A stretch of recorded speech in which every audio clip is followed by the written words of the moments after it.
अब की बार बंगाल में हर हाल में बीजेपी सरकार। सियासी चाल, मंशा साफ, अपनी ताकत बढ़ाओ, दीदी को कमजोर बनाओ। बंगाल के लिए बीजेपी का यही फुल प्रूफ प्लान है।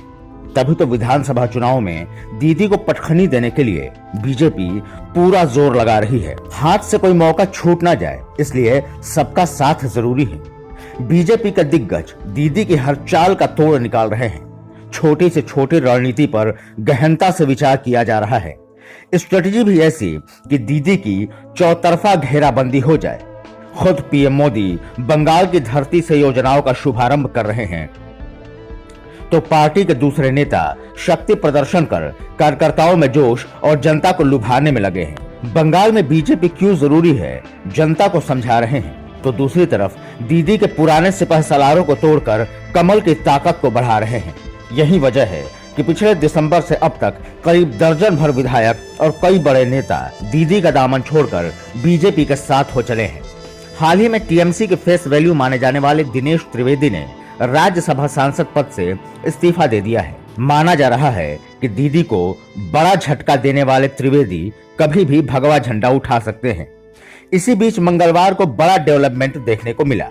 जिस शख्सियत के दरवाजे पर लोग मिलने के लिए इंतजार करते हैं, वो खुद ही बॉलीवुड में एक्टिंग का लोहा मनवा चुके मिथुन चक्रवर्ती के घर पहुंच गए। संत प्रमुख मोहन भागवत ने मिथुन चक्रवर्ती से मुलाकात की, सुबह का नाश्ता किया और काफी देर तक चर्चा की।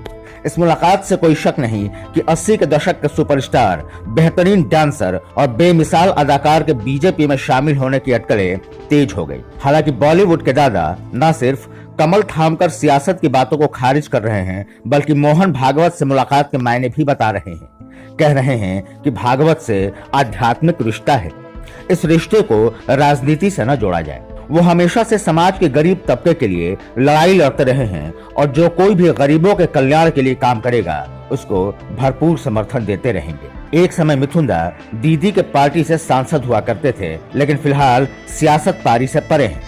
लेकिन इसमें कोई शक नहीं कि गरीबों का कल्याण वाला बयान कई मायनों में अहम है। जानकारों की माने तो बतौर एक्टर मिथुन चक्रवर्ती की बंगाल में खासी पॉपुलैरिटी है और इसी का फायदा उठाते हुए बीजेपी उन्हें उम्मीदवार बना सकती है या फिर उन्हें स्टार प्रचारक के तौर पर इस्तेमाल कर सकती है।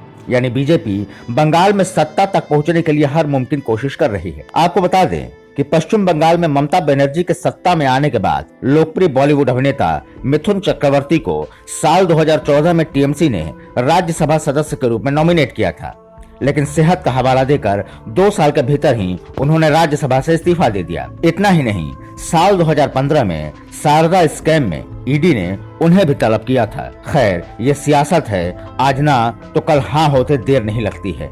ऐसे में अगर मिथुन चुनाव से पहले बीजेपी के पैरोकार बन गए तो ममता बनर्जी के लिए बंगाल में एक और बड़ा सेटबैक होगा।